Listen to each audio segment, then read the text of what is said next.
Hello everyone, welcome back to গল্প কথা। আজকের এপিসোডে যে ঘটনাটি আছে, ঘটনাটি কিন্তু বেশ অদ্ভুত এবং বেশ ভয়ের। তবে ঘটনায় যাওয়ার আগে আমি একটা কথা বলতে চাই, যারা ঘটনা শুনছো প্লিজ একটা লাইক আর কমেন্ট করতে ভুলো না।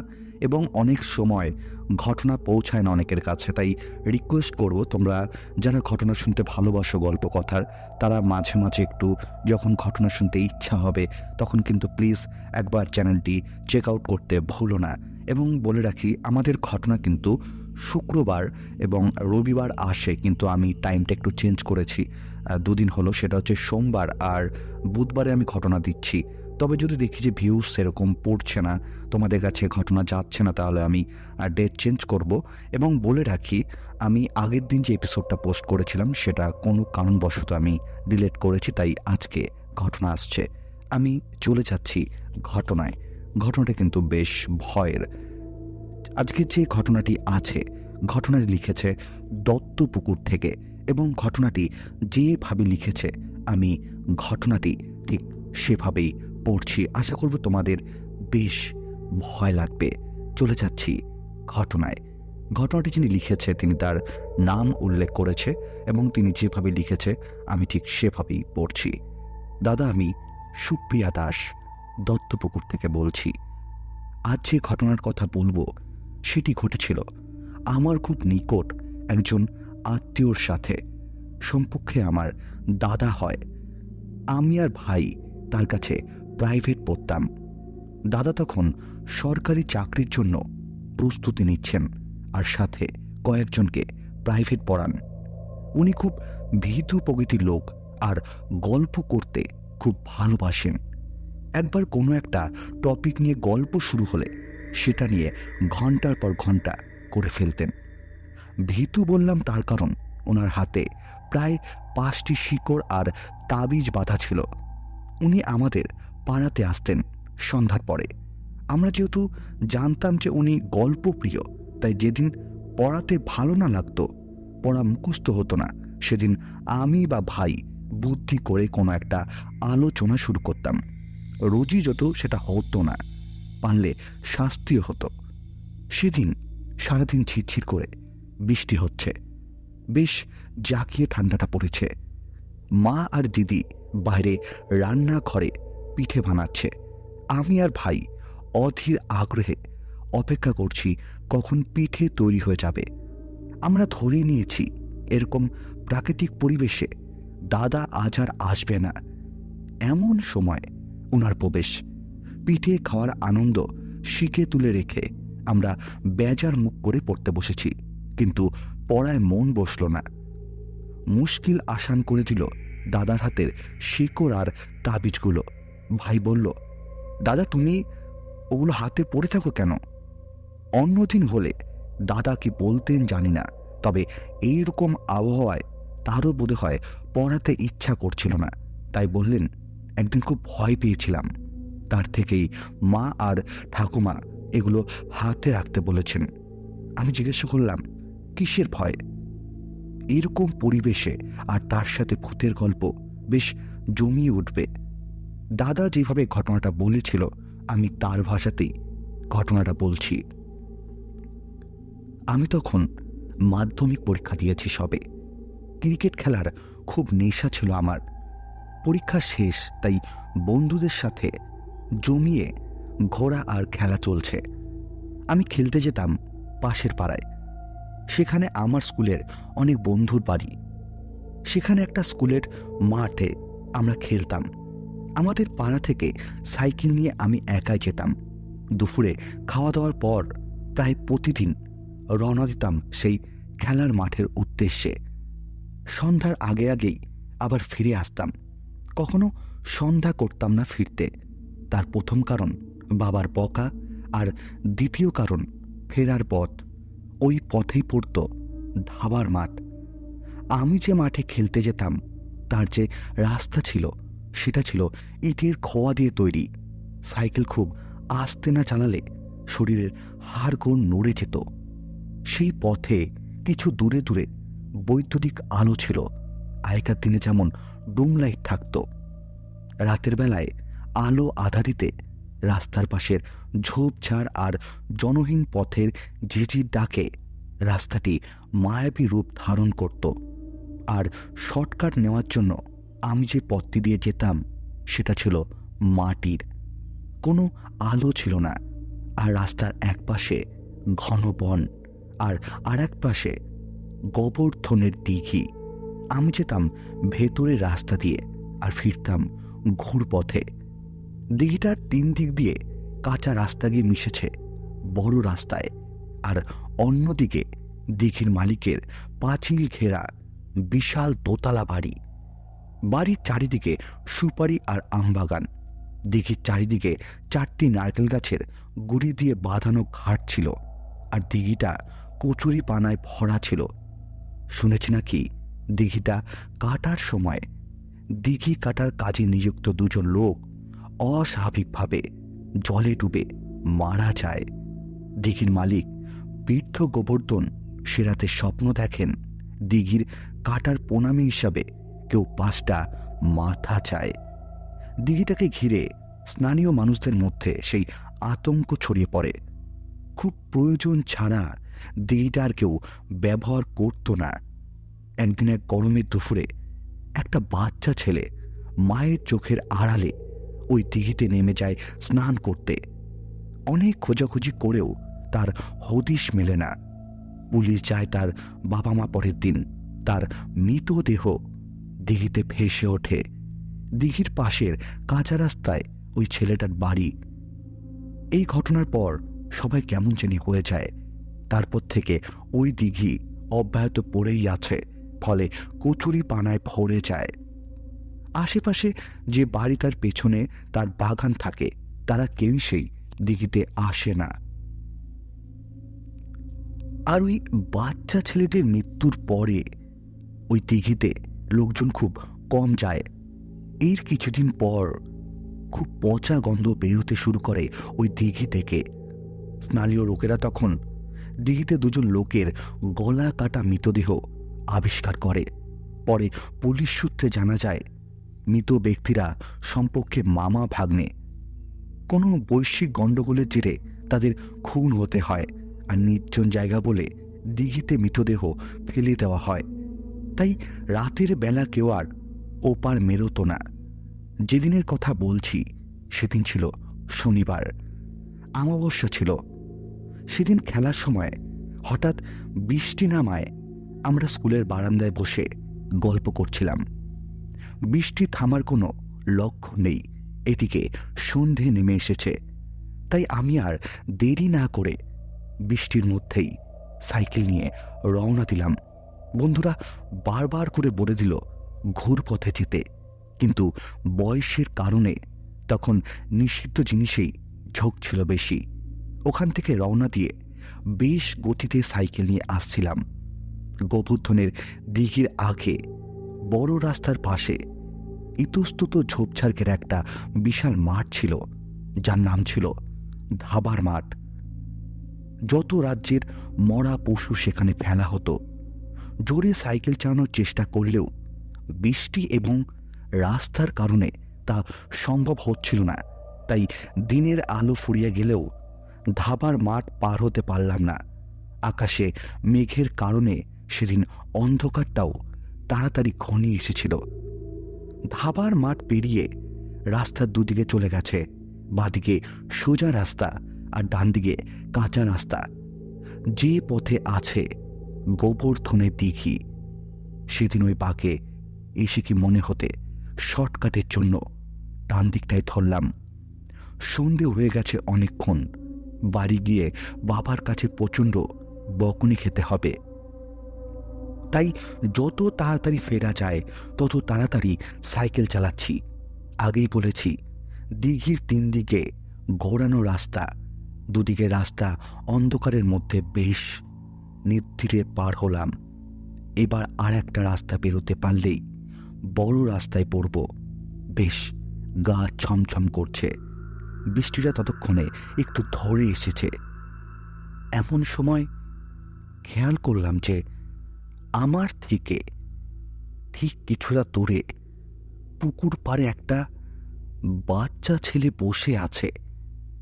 আমি কিছু মনে না করে সাইকেলটা আরও জোরে চালাতে শুরু করলাম। সাইকেলটা চালাতে চালাতে সেই বাচ্চাটার সামনে গিয়ে দাঁড়ালাম। আমি জিজ্ঞাসা করলাম, কিরে, কে তুই? কিন্তু বাচ্চাটা কোনো কথা বলল না।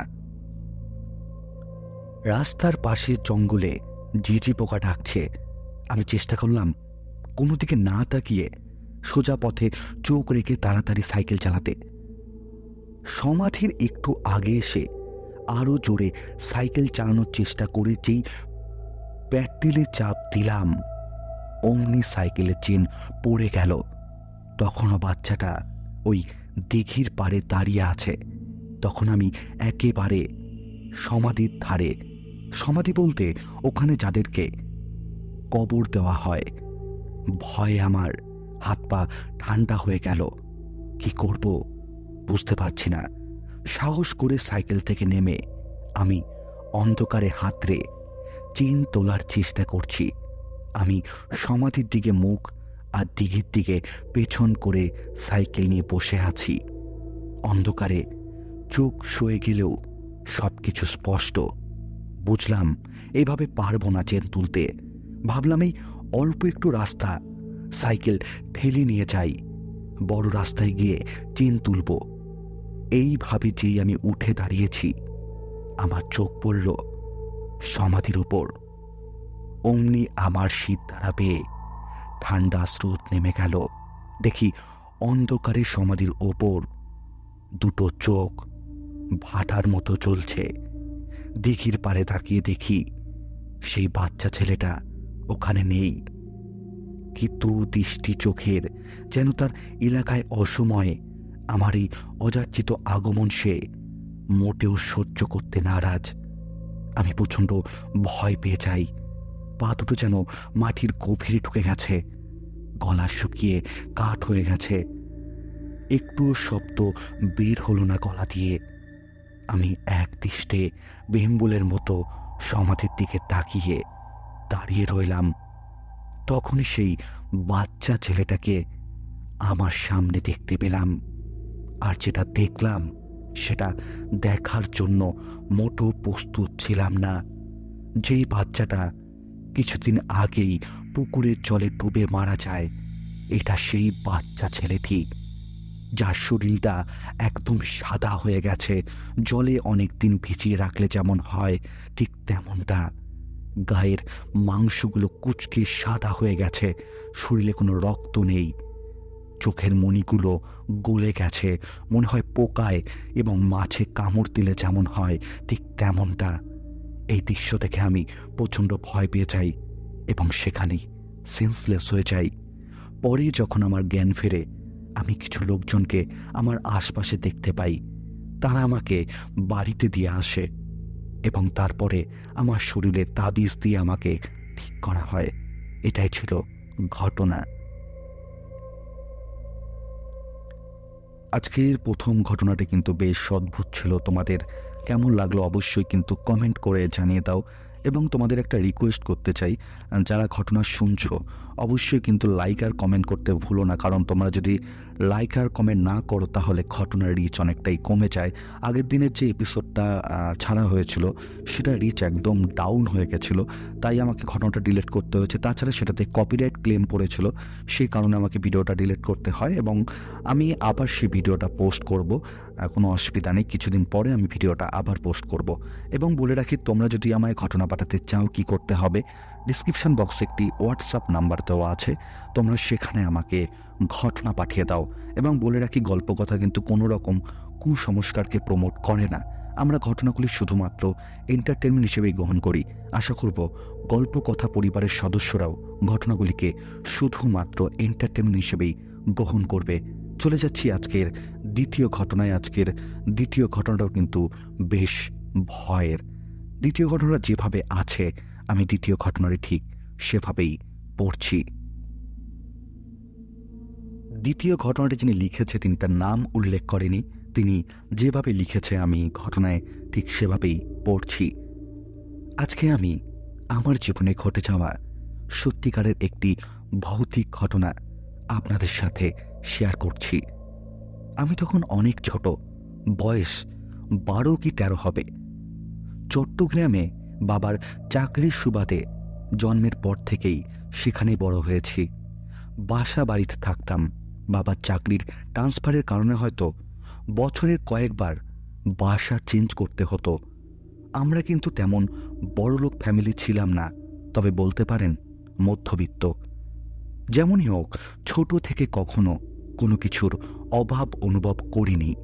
পরিবারের সকল সদস্য মিলে 7 জন হওয়া সত্ত্বেও বাবাকে কখনো পরিবার চালাতে হিমশিম খেতে দেখিনি। চলে যেত এভাবেই দিনের পর দিন, রাতের পর রাত আর বছর। হঠাৎ একদিন বুঝতে পারলাম আমাদের ঘরে নতুন মেহমান আসতে চলেছে। আমাদের সকলের আদরের নাদুস্য ছোট ভাই। দেখতে দেখতে মাস পার হতে লাগলো, আর একদিন আল্লাহর আশিস রহমতে আমাদের ঘর উজ্জ্বল করে আসলো আমাদের ছোট ভাই। আনন্দের কোনো সীমা নেই। আমরা প্রত্যেকে অনেক বেশি খুশি হয়েছি এই মুহূর্তটা ঘিরে। আর এভাবেই দেখতে দেখতে 40 দিন পার হয়ে যায়। ঘটনা ঘটল এরপরে। সময় তখন সন্ধ্যে 7টা। বাবা একটি বিশাল কাতলা মাছ নিয়ে আসলো। যদিও মাছটা বাসায় রেখে বেশি দেরি করতে পারিনি, অফিসের ব্যস্ততার কারণে চলে গিয়েছিল। আম্মু মাছটাকে ভালো করে কেটে কুটে ধুয়ে রান্না করল। সময় গড়াতে গড়াতে রাত 9টা বেজে গেল। বাবার এখনো অফিস থেকে আসার কোনো খবর নেই। আমার তো বড্ড ক্ষুধা পেয়ে গিয়েছিল, বড় মাছ বলে কথা। তাই আর দেরি না করে মাকে খাবার রেডি করতে সাহায্য করছিলাম। আচ্ছা, এখানে কিছু কথা বলি। আমাদের ব্যবসাটা ছিল ঠিক রুমের একদম ত্রিভুজ আকৃতির। আমাদের বাসার এই ত্রিভুজ আকৃতিতে 2টি রুম ছিল, আর মাঝেই ছিল কিচেন রুম। তাই রুমের পেছনের দরজা খুলে আমাদের কিচেন রুমে যেতে হতো। আপু পেছনে দরজা খুলে কিচেন রুমে গিয়েছে কিছু জিনিস আনতে, আর আমি খাবার রেডি করতে একটি মেড বের করেছিলাম, যেটাতে আমরা বসে সব সময় খাবার খেতাম। যেই না আমি দরজা বরাবর মেট নেব, এমনিতেই হঠাৎ একটা কালো অবায়ক দেখলাম আমাদের কিচেন রুমের বাইরে থেকে মেন ঘরে ঢোকার জন্য পা রাখল। আমি হঠাৎ দেখে থমকে গিয়েছিলাম। মাথা নিচু করে মাথুর ধরে রেখেই দরজার চৌকাটে কে দাঁড়িয়ে তার যাচাই করছিলাম। দেখতে একদম বন মানুষের মতো, হাতে পায়ে পুরো, শরীরে কালো রোম বড় বড়। প্রচণ্ড ভয় পেয়ে যাই। আমি প্রথমে কি ভাববো বুঝতে পারছিলাম না। ভয় আমার মাথা কাজ করছিল না। হঠাৎই জানালার পাশ দিয়ে মনে হয় কেউ হাত পেতে বলছে, কিরে, আমায় মাছ দিবি না? প্রচণ্ড খিদে পেয়েছে আমায় মাছ দে। আমরা প্রচণ্ড ভয় পেয়ে যাই। কি করব বুঝতে পারছিলাম না।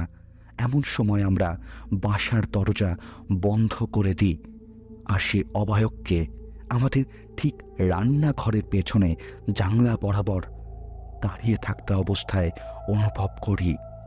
আমার আম্মু প্রচণ্ড ভয় পেয়ে যায়। যেহেতু আমার আম্মুর পেটে বাচ্চা ছিল, তাই আম্মু যাতে বেশি ভয় না পায়, আমরা সাহস করে আম্মুকে ঘরে নিয়ে আসি। এর কিছুক্ষণ পরে আমাদের বাবা বাড়িতে আসে। তাকে সব ঘটনা খুলে বলি।